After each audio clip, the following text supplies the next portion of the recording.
I'm Bobby Witt, Bookkeeping Confidential. We're here with you today. We're a virtual bookkeeping firm to help you bring profit to your business and eliminate the time and burden of bookkeeping from you.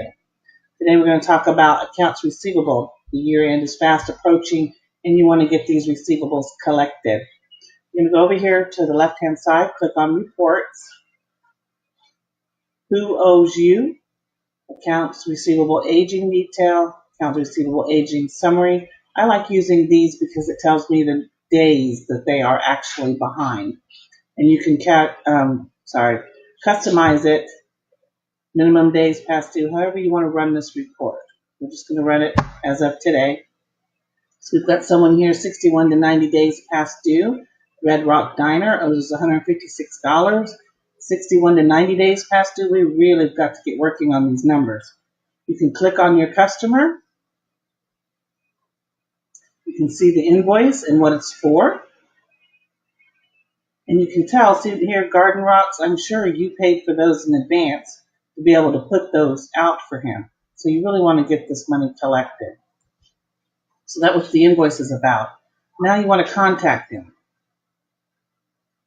So go over here to your customer contact list.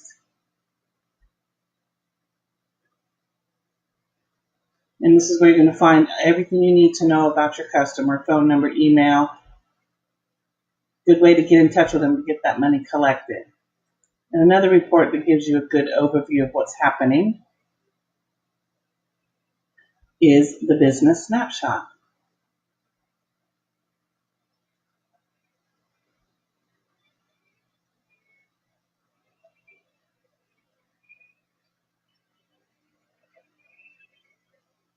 Sorry for the slowness. Here it goes, my income. And it's broken down in the pie graph form. My expenses, year to date, you can change it.